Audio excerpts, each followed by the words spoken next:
Okay, folks, let's get started. It's 2 minutes past the hour. Let me introduce myself. My name is Anant Jhingran. I have two roles within IBM. I am the Chief Technology Officer for IBM's Information Management Division that deals with all things data. But I also have a second role. I'm part of the IBM community that brings cloud activities together across IBM. And in that context, I co-chair with a couple of other senior technical leaders in IBM something called Cloud Computing Architecture Board that is responsible for making sure that across, whether it's software, hardware, or services, that we build the right sets of technologies for our clients. And in particular, my interest has always been around the middleware layer, the platform as a service layer, and it is in that context that I'll talk to you about, but I'll also talk to you a bit about our information management and data aspects because those are also extremely important for the cloud. Now, before I get started, I want to just thank Cloud Slam for both giving me an opportunity to present, but also in terms of the agenda that they have put together. It's an absolutely fantastic mechanism and model of bringing a diversity of views in an electronic format such as today, because that then facilitates and increases our collective understanding of cloud, because cloud can be a lot of things to a lot of people, and at this stage, we'll get better when we learn from each other, and we'll help our joint clients improve. And of course, we'll perhaps compete for those clients, but really it's about understanding what people are doing and collectively bringing that together. And I think that the way Cloud Slam has done it and my interactions with folks such as Kevin and others has my hats off to it, and I hope that all of you have gotten the same thing out of it as I think that I am getting from the way this event has been organized. Okay, so that said, today over the course of next 1 hour, I'll probably take about 45 minutes to go through some of my prepared presentation, and then I'll watch the Q&As that I get on this particular Q&A chat session, and I'll maybe use the last 15 minutes to answer them.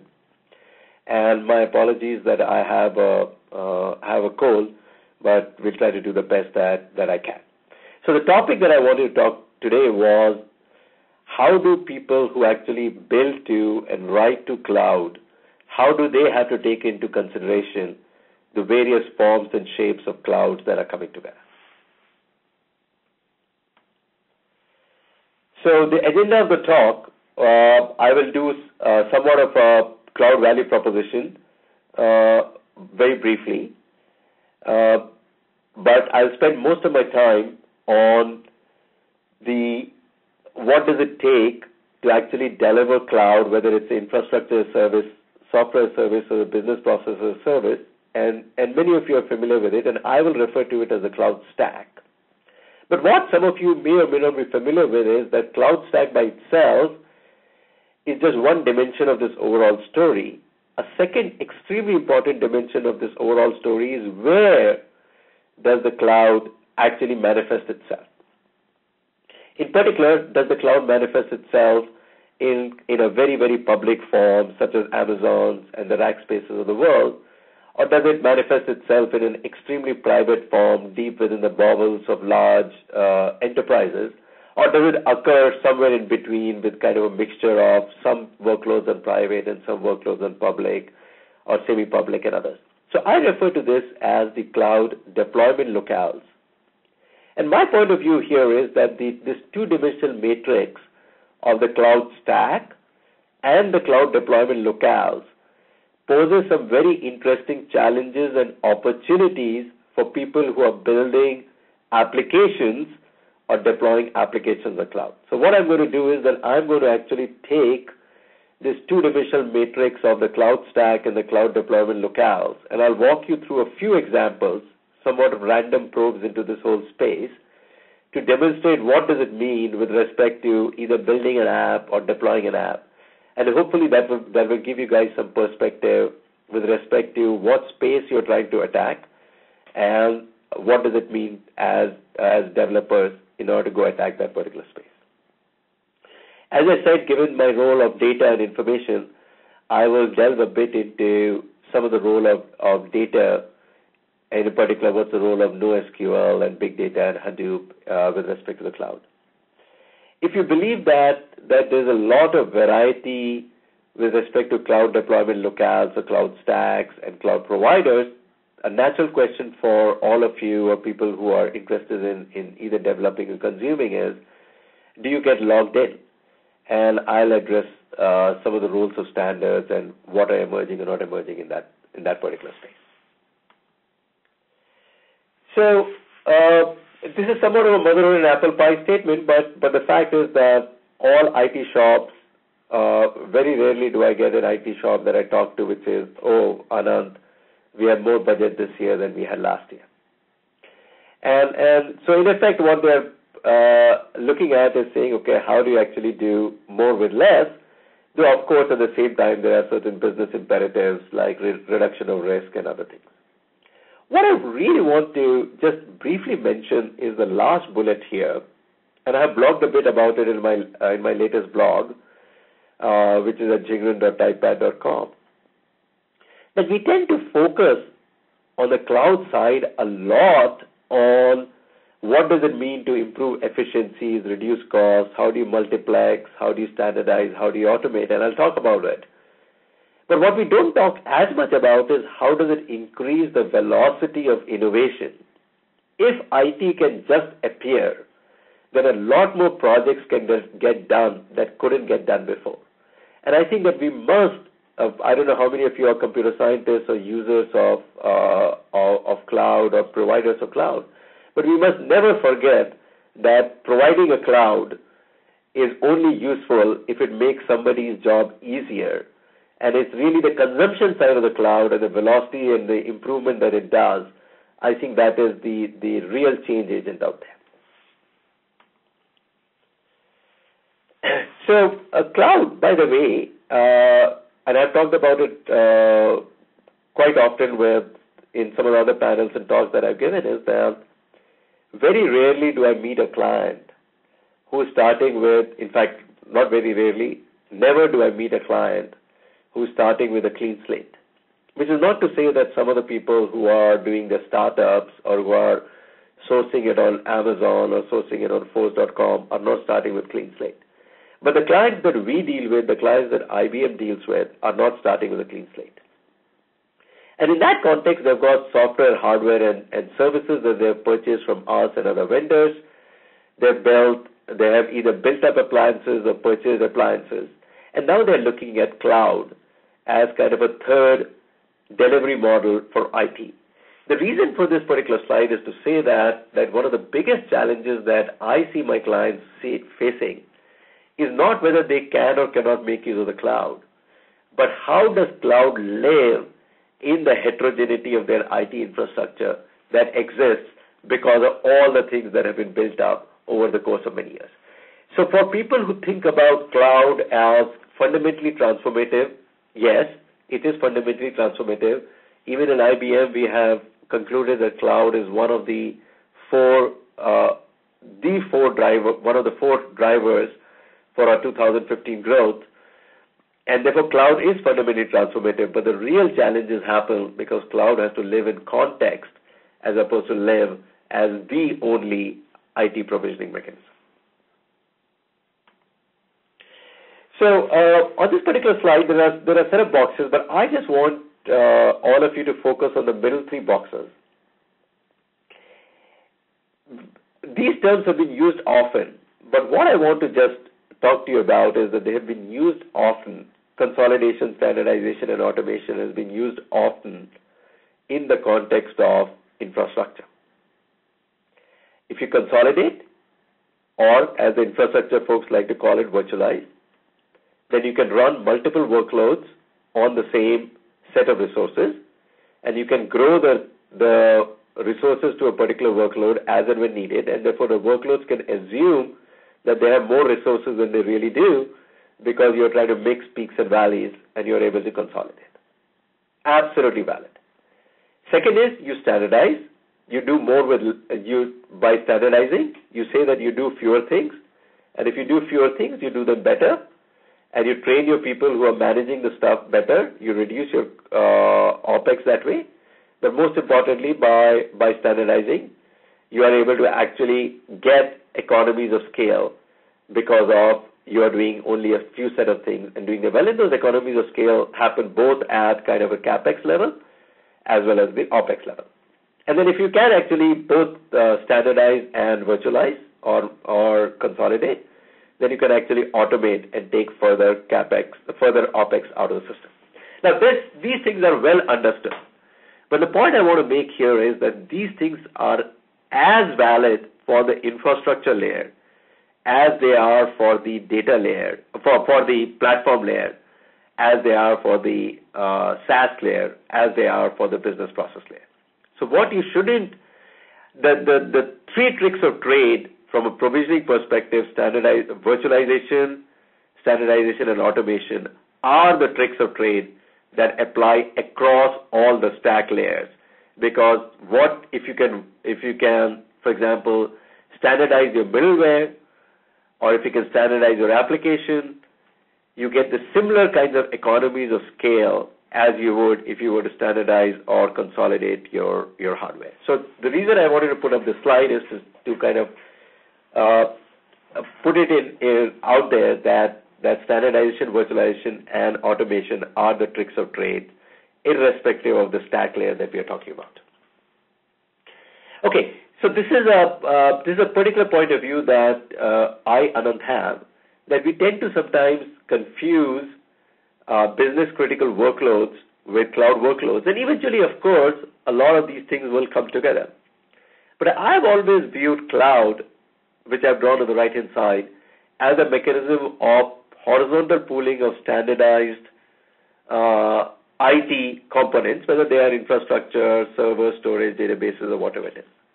And the idea behind horizontal pooling is, whether it's done in a public form or in a private form, is that you bring more and more workloads to this mechanism, and the law of large numbers allows you to get much better utilization by bringing what I would call the non-differentiated volume workloads. So if you pick up any large enterprise, they probably have about 2,000 or 3,000 applications at the very least that are being run by the CIO. And maybe about thousands of them are there with their own dedicated infrastructure and their own dedicated structure just because. And cloud allows you to, by doing horizontal pooling and standardization, to significantly reduce the cost and improve the satisfaction around those particular sets of applications.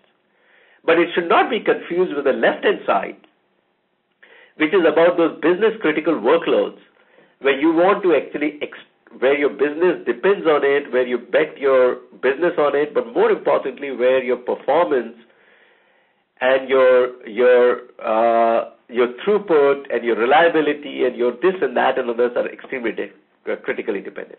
And what I believe is that the left-hand side, those sets of workloads will actually take the form of workload optimized systems, where you'll kind of put a box around a set of servers and say these servers are only going to run these sets of workloads, as opposed to on the right-hand side, where you're actually going to say, come one, come all, this is available for everybody else. So it's obvious to almost everybody that, and if you kind of follow my last logic, that not every piece of workload is suitable for the cloud. And what we internally in IBM think about is this kind of pain versus gain equation, which says what is the advantage, if this workload were to migrate to the cloud, what would be the gain? And if this workload were to migrate to the cloud, what would be the pain?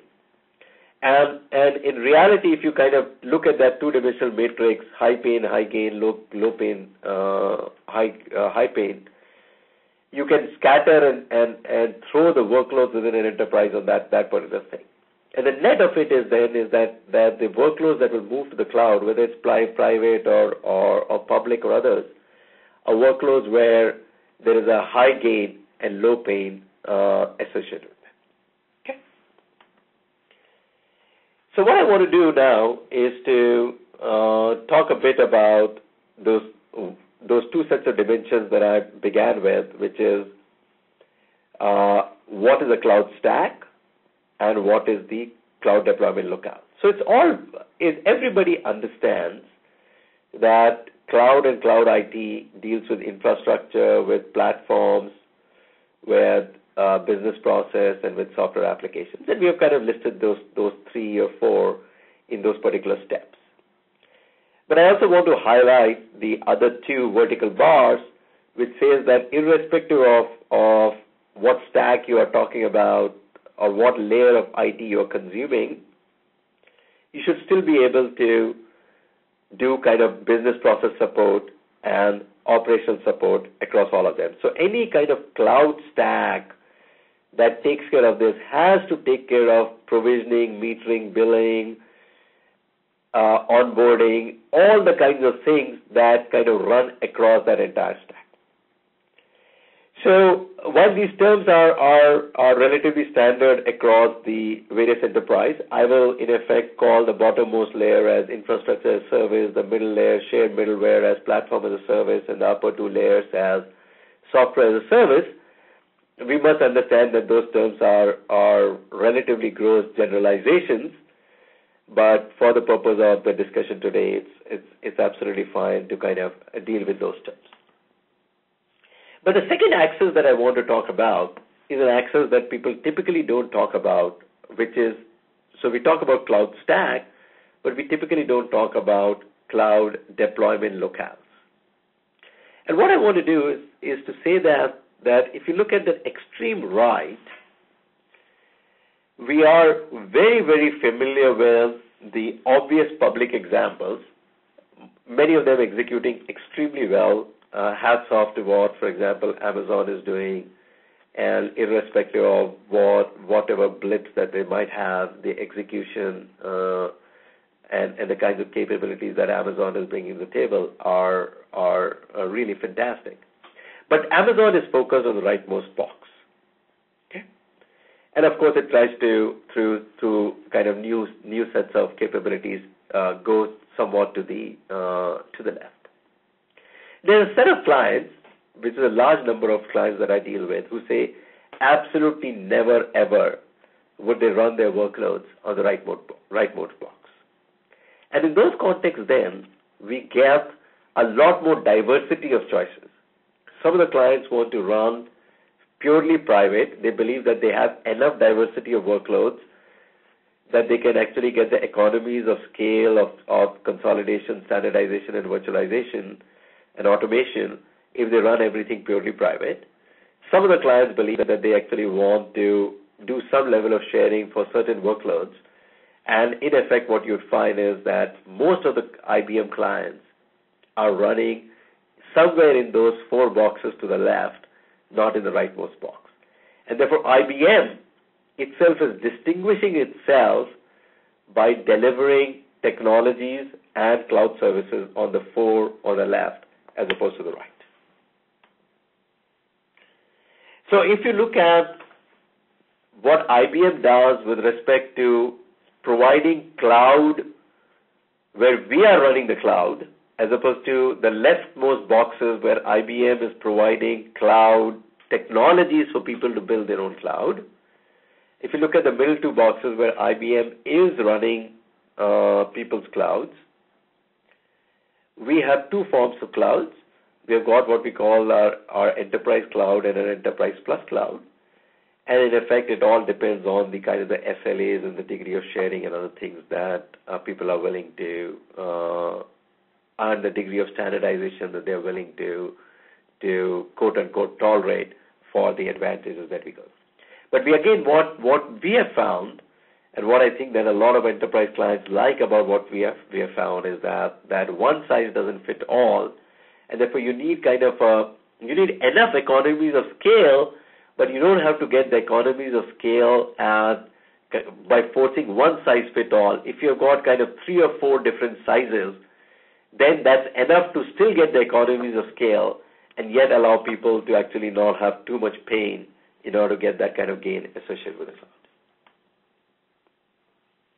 Okay, so I've talked enough about slide 11 and pain gain. I think these slides are going to be available anyway for all of you to access them and take a look at it, so I'm not going to spend some time. But if you look at kind of pain gain, and you look at kind of that deployment locale story, different workloads will either move to the cloud or move to the public cloud or not move to the cloud at all, depending on that kind of pain gain story.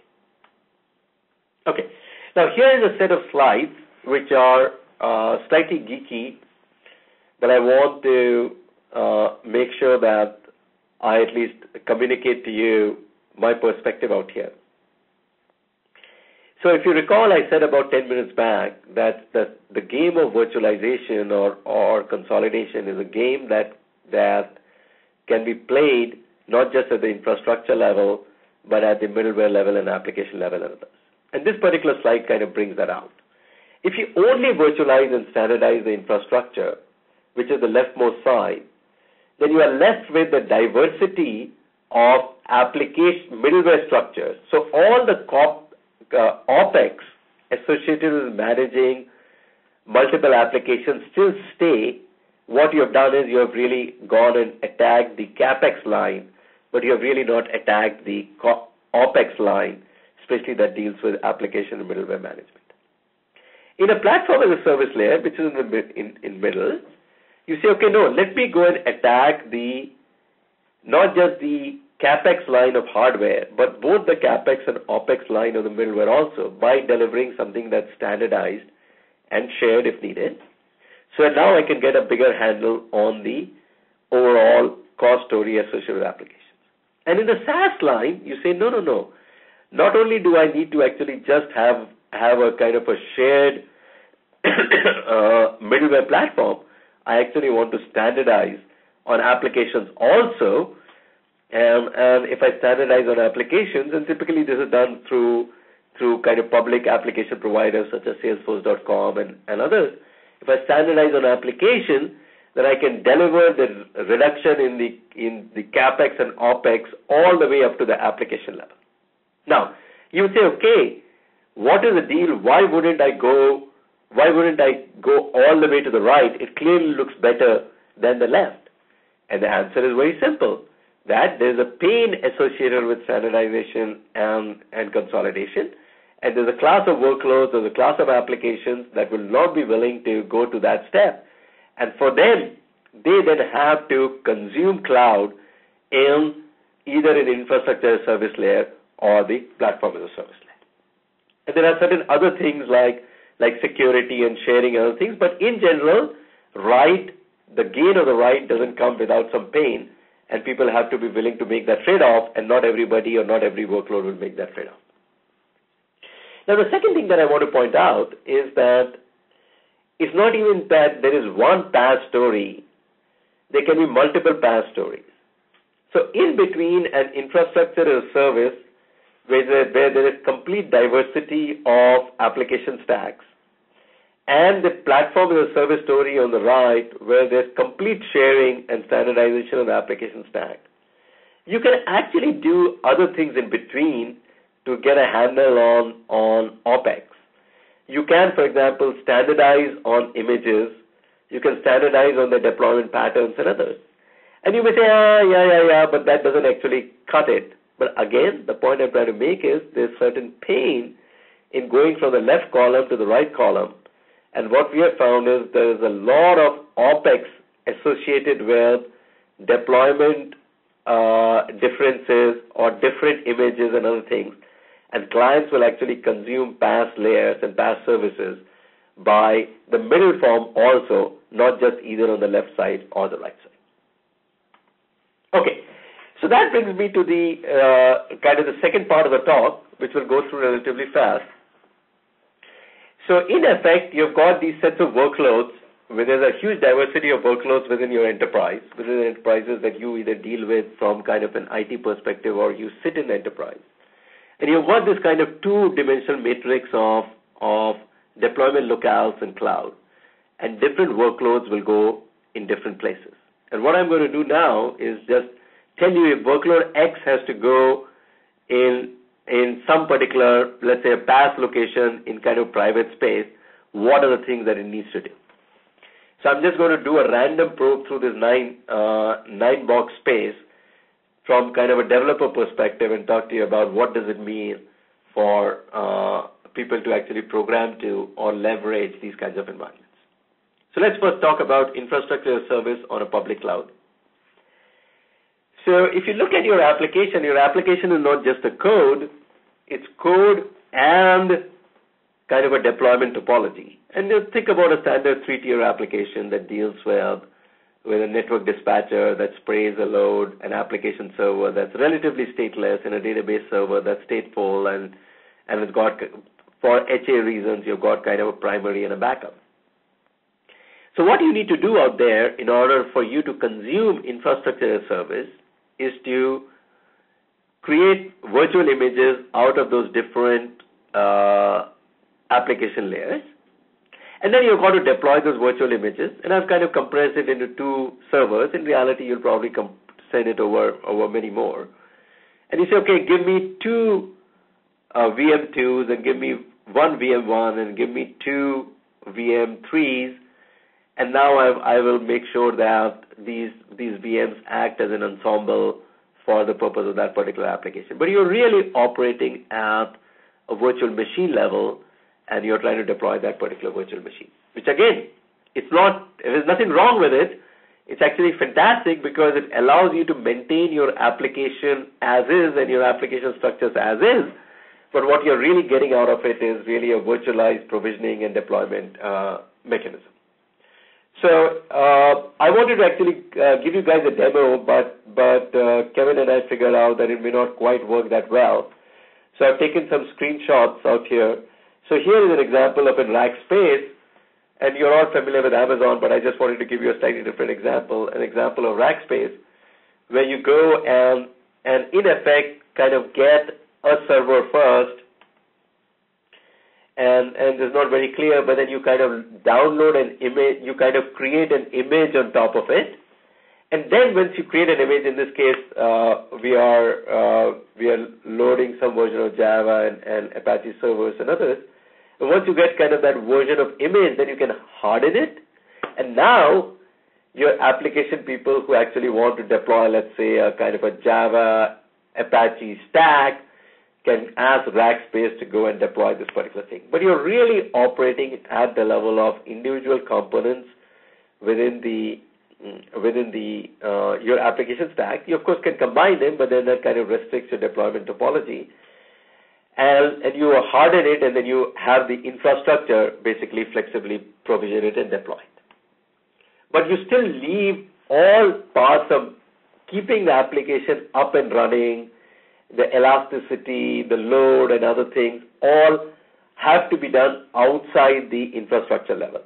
And again, I'm not saying that Rackspaces and Amazons don't actually rise up to kind of capture some of that aspect, but typical infrastructure as service says, I will very flexibly and efficiently provision VMs, and how you use them is up to you.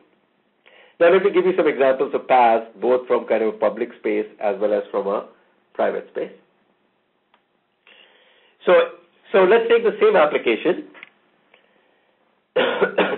but if you recall, between the infrastructure as a service and a PaaS as a service, I had given you this middle point of view which said that can I actually deploy a pattern where the application is an ensemble as opposed to a set of individual images, and that ensemble acts in concert to actually do elasticity and failure and others. And I'll give you an IBM example of that in a minute. But the essential idea behind it is again the same. You VMize it, but now when you VMize it, you are not deploying those VMs individually and then configuring how they talk to each other and others. You are deploying that whole topology as something within that cloud infrastructure. And the advantage once you deploy it as a topology is now the platform as a service layer, the platform layer, whatever you want to call it, is now able to manage the application as opposed to managing the individual VMs. So we in IBM just announced 1.5 weeks back something called IBM Workload Deployer. You guys can go and Google it. But the essential idea behind it is that you should be able to create kind of patterns for applications, and it's that pattern that gets deployed and managed by the platform layer. So here is a set of screenshots. Again, I couldn't give a demo because of some of the restrictions or some of the issues. Go to some of the issues and take a look at it. Okay. So, hey Kevin, you're pinging me about something. Is the screen not visible, or you're talking about for demos? Okay, that's fine. I will stick with this for now. So here's an example of how I would deploy a workload. This is coming out of IBM Workload Deployer. There's kind of a splash screen which says, okay, in effect, be able to describe what your application is, deploy that application, and then manage that application. Okay. I know, Baskin, I know you'd like to see the demo, but let's see if there's some time in the end, and if I can pull it up. I'm not prepped it because of this particular thing.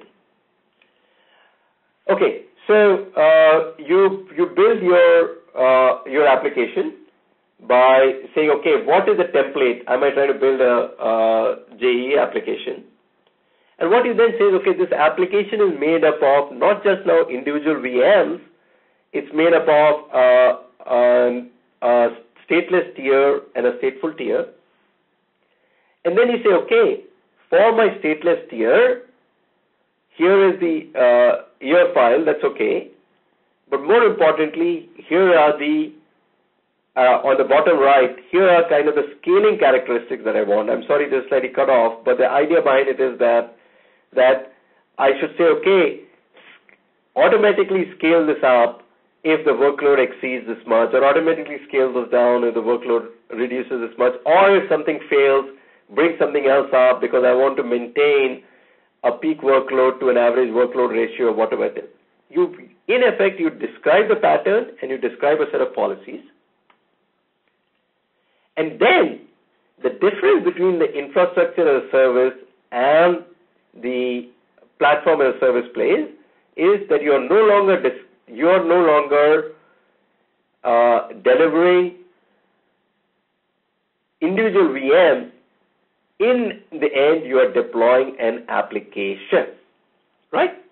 And how that kind of those 7 VMs kind of come together or 9 VMs come together to actually make that application run and hum is up to the platform layer, not up to the OpEx of the application manager. So for example, just like when you would be used to on Amazon's Rackspace, this VM is running, here is an example of that there is an application that's running, and it's that application that kind of does the right sorts of things. Okay?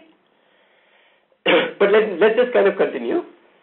So I gave you an example of where people want to keep kind of their application structure individual, sorry, not application, but the application constructs individual. There's no sharing per se, but I want to have the platform layer manage that application as an ensemble and do the right thing. But you could, as I pointed out, if you recall the 3-column chart, you could have a platform as a service where there's much more sharing going on. And a classic example of sharing deals with database. So instead of having that same application view as before, you are no longer provisioning the database, even in an ensemble. The database is available as a service, and all you're doing is you're managing the rest of the things. And when the database is available as a service, all the backups and restores and patch managements and provisioning and auto-tuning and other things, all of them happen outside the scope of the application. And the reason you are able to kind of do database as a service perhaps at a lower cost than individual database applications is again because those standard tricks of trade of standardization, virtualization, and automation. And certain applications will say that's fine with us, and certain applications will say that's not fine with us. But in effect, for those applications that say it's fine with us, we can start to now take more OpEx out of that whole application deployment because now database is available as a service. Okay. So here's an example of something that we are doing in IBM, where underneath the covers, database as a service is nothing but a pattern deployed application for the infrastructure, because it says, okay, now I want to elastically scale up or scale down depending on the workloads that are coming to me, and I will now deploy more, or I'll create these kinds of topologies and others. But for the purpose of the people who are using it, it just behaves as if I'm asking for, give me a database. It's no longer saying, give me a server that runs a database and now go and create a database and other things, right? So these are all examples of what I'm trying to say is that platform as a service is not one thing. It's kind of a set of things where you try to take more and more OpEx out of the system, and sometimes you can have shared services such as databases, but there's always a price associated with shared services, and in this particular case, people should be willing to allow their databases to be shared and allow their databases to be standardized. But some people might be willing to go even more, and here is an example of the use of database within Google App Engine, which is in effect, again, kind of platform as a service. But in Google App Engine, at some level it says, listen, for you to get all the advantages that we will provide from kind of a Google App Engine perspective, you have to come and live in our world. And in our world, there's a world of our databases that in some way, shape, or form looks like SQL, but really isn't. And it is that world that if you can come to it, which I've shown in the right box on the right-hand side, if you can come to that world, then a lot of benefit would accrue to you. You'll get a lot of scalability, right? You'll get a lot of goodness that Google is known for, but you have got to come to our world. Okay? So again, the point I'm trying to make here is that as people take the journey on the standardization, virtualization, and automation, there's a pain associated with it. And what we have found is that our clients are willing to take some pain, but not all pain, for some workloads, but not all workloads. And you've got to provide that kind of flexibility or capability, some that require no change in their application model, some that require them to conform to a pattern-based deployment, some that require them to think about a standardized database layer, and some, like Google and others, think about, no, the real gain of cloud will come if people actually conform to a completely new or a very new, different worldview. Okay, I'm going to take a few minutes, because I talked a bit about databases, to talk a bit about NoSQL and big data, because in particular, somehow in the external world, and I've again blogged a lot about it, in the external world, the view of databases and the view of cloud has gotten in some way conflated, where people think that a new kind of database is needed for these kinds of cloud applications. And what I'm going to do is just give you my point of view. Obviously, it's slightly controversial, but I'll still nonetheless give you my point of view here. That NoSQL, which says that databases don't have schemas and other things, has very, very little to do with the cloud. Okay? NoSQL might be needed for when you have ultra scale out database requirements and you need ultra schema flexibility, but do not confuse it with cloud. 99%, and that's a number that is just my point of view, of cloud apps will stay at their current level of scalability, so they don't need that kind of ultra scale out flexibility. And a very, very large number of apps are absolutely content with and have been built around kind of a relational view of the schema. So if you absolutely positively need to use NoSQL for those remaining 5% or 1% of those applications that I've talked about, go ahead and use it, but don't use it because somebody has said that you've got to build an application on the cloud, and therefore you've got to go and look at some of the NoSQL databases. And if you really need kind of a ultra scale, ultra flexible NoSQL database, then I think that the world is kind of converging around two, and I have a particular preference around edge-based, but the world is kind of looking at edge-based and Cassandra, and offline or others, I would be interested in the perspective of the participants as to what are their views with respect to those two. Now, what I want to be very clear about is that we should not confuse NoSQL databases, which are typically designed for some kind of transactional in and out and no schema mechanisms and other things. We shouldn't confuse it with Hadoop. I believe that Hadoop is extremely relevant. We are investing a lot in it in IBM with respect to Big Insights and others anyway.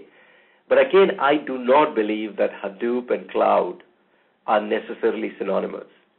I do not believe that just because you're going to do some analytics in the cloud that you now say, oh my God, let's take a look at Hadoop and others. I think that Hadoop is extremely useful. I think warehousing is extremely useful. But look at the deployment locales, look at what you're trying to do, and then decide on their usage. Don't just say I've got kind of a cloud project and therefore I've got to kind of use Hadoop for my analytical needs. Okay? Any large data problem has a pain associated with it. The excitement of Hadoop or scalable warehousing or others on cloud is really there.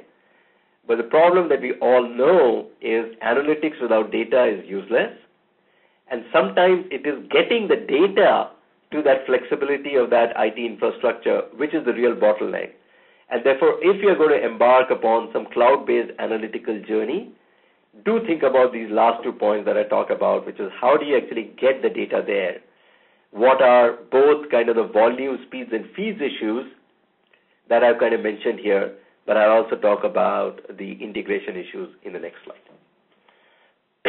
Okay, so what I want to do now in the next 3 or 4 minutes is very briefly talk about the software as a service layer. But I'm not actually going to talk about programming to the software as a service layer. I'm actually going to talk about some aspect that doesn't get talked that much, which is the fact that if you now believe that no one workload will exist in either as one point on this particular two-dimensional matrix, but most importantly, not all workloads will exist as one point in that two-dimensional workload matrix, you have to integrate because your business processes and your data needs to run across multiple points.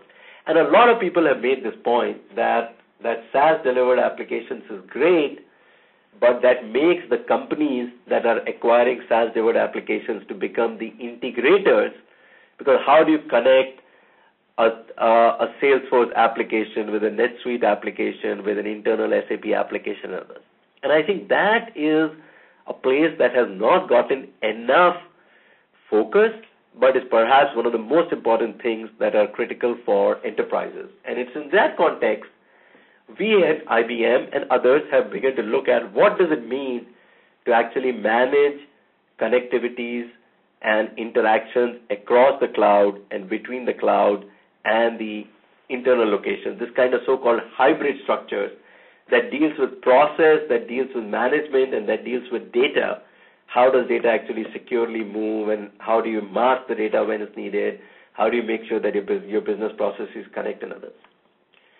And in that context, we want to make sure that whatever we put out in IBM has the right set of extension points, such as what we've done with respect to our Lotus Live collaboration, so that other cloud providers can connect to and extend to and integrate with this without requiring everything to stay in one place.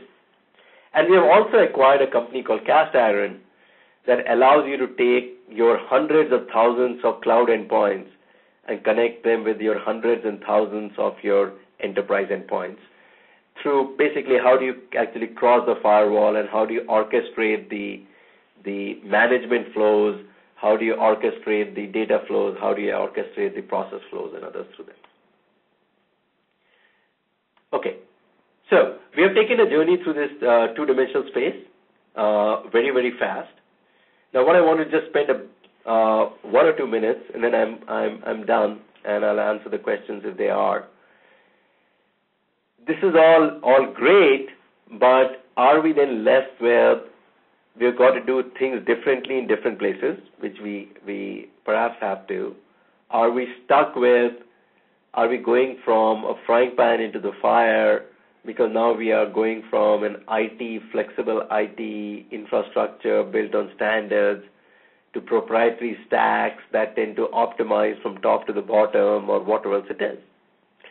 And the question, therefore, is what is the role of standards and how will standards evolve in this particular cloud space? But most importantly, as developers or as programmers, are there certain things that we can leverage from kind of a standards perspective that would say that we can future-proof the applications that we are building?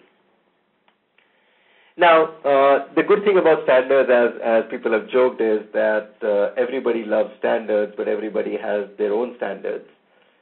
So because cloud is somewhat of an up-and-coming space, there are many, many standards that are ever emerging. There are more standards in the infrastructure layer because that has been out there much longer.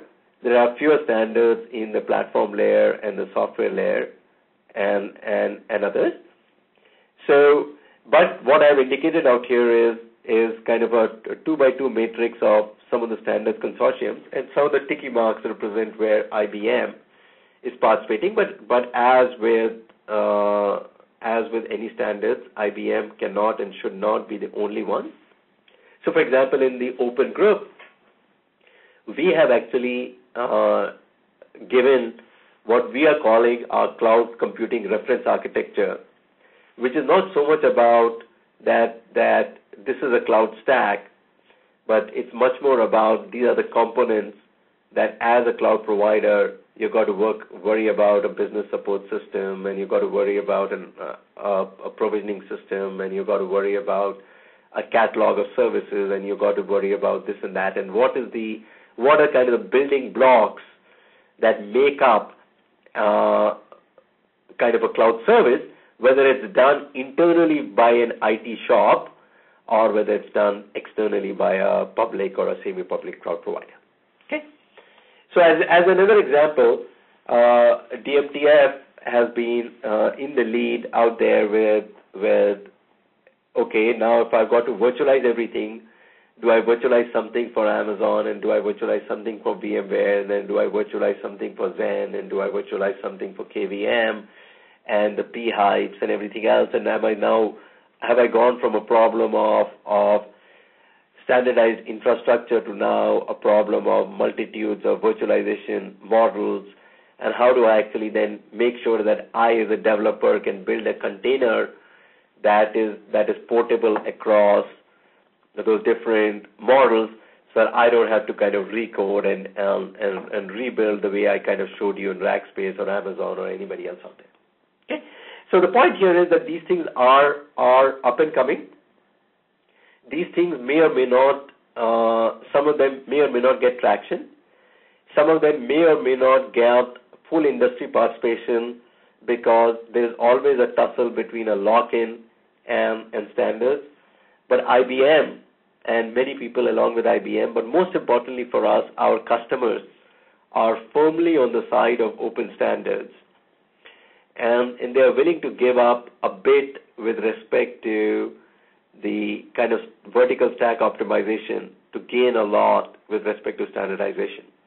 So we will push a lot on it, but most importantly, our clients, in particular some of you and the people that you deal with, will push a lot on it. So you've got to kind of watch the space. And as these things emerge, it will have an effect on many of us as developers, because as developers, we could or could not, we do not then have to necessarily program to only one. Okay. I'm going to skip this particular slide because this is about process of getting onto the cloud. And then I'll end on this slide, and let's see if there are any more questions. So cloud offers significant opportunities for developer skills, but please do not believe that it's a clean slate or a full employment act. It's not about now I've got cloud, and therefore I can think everything from scratch. Perhaps you can, but your businesses will not afford you that luxury. And that is why sometimes you've got to take applications as written and deploy on the cloud. Sometimes you've got to say, okay, I've got to take as written, but I'm going to modify my deployment pattern to conform to some specific topologies that cloud provides, such as web apps or whatever else it is. Some will say, okay, no, I've got to take my app and there's way too much of OpEx in the database layer, and I'm going to actually get that thing out of the system, and I'm going to standardize and have database delivered to me as a service. And some will say I have way too much of variety of apps, and apps are not our core competency, and I'll go and acquire some app from somewhere else. But people will take these various journeys, and not every one of them is going to be a journey of, it says, I'll start from scratch and I'll build everything. But that's a good opportunity for us, for all of you developers and others, to kind of think about how do you take what you have and deploy it efficiently on the cloud, not just how do you build something from scratch.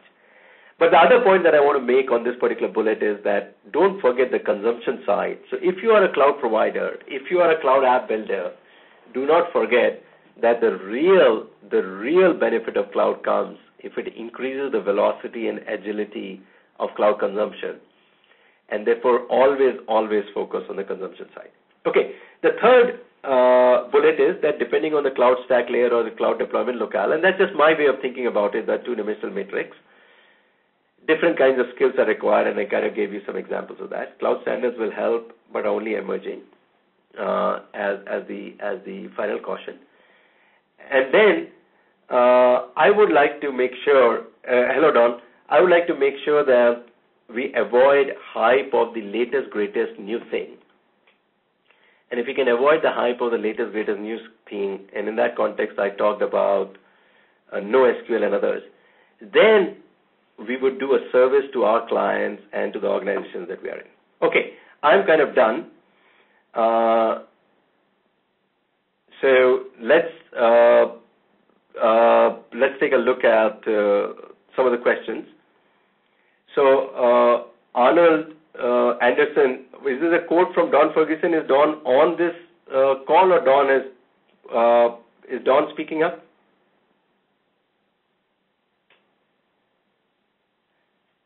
Okay, Don spoke on Monday. Cloud computing will kill the programming star. Okay, so I think this is I'm actually patently surprised that he has said it. What I have said here is something which is slightly different.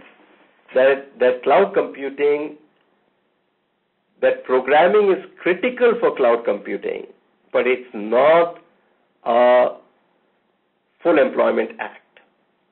I have not said anywhere in this presentation, and nor do I believe that I ever believe it, that cloud is going to kill the programming star. So I'll have to go and watch his presentation, but I would say that I very, very strongly disagree with it. But I strongly agree if his sentiment is that cloud is not a full employment act for new things, then I actually agree with it. So I'll have to take a look and see what his sentiment was when he said it.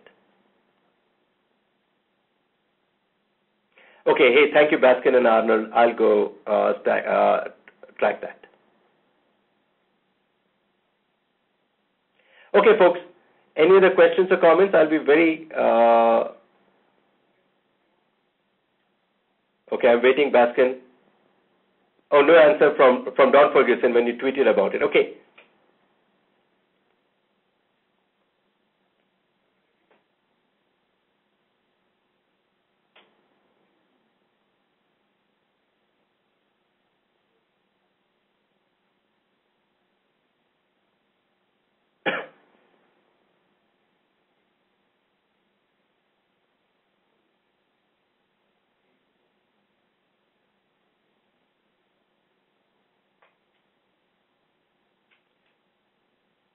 By the way, my name is Anant, A-N-A-N-T, but some people do call me with love Anant. Okay. Hey, I was just pulling your leg, Kevin.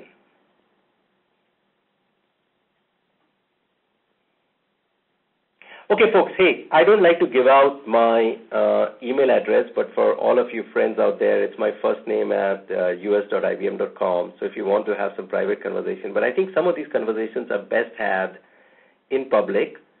So I'll definitely follow some of you folks who have written out here. I'll definitely follow. I actually blog a lot about these topics. Most of these things I learn, I synthesize, and I talk because there's no sense in keeping these private. And the more we learn from each other, the better it is. But if you have suggestions for me following you all, or you in particular, or somebody else, I'll be very happy, and I will be extremely happy if I learn from you all and say, Anant, you made some sense here, but you actually did not make any sense in some other part of the presentation. And I know, Baskin, you were asking for a demo. What I'm going to do is I'm going to actually, since we ran out of time, but more importantly, I would have fumbled to kind of bring up that particular QuickTime video. I will send it to you if you kind of send me your email address. Okay, my Twitter alias is,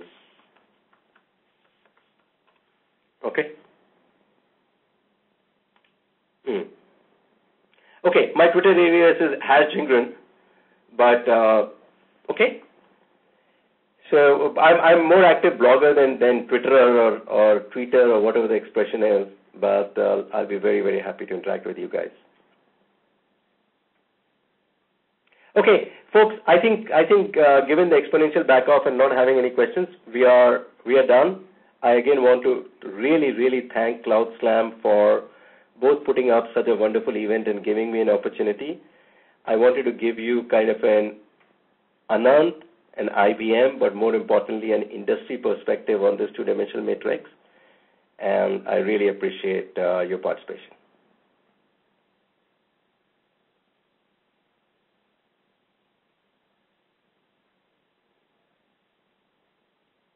Okay? Okay, folks.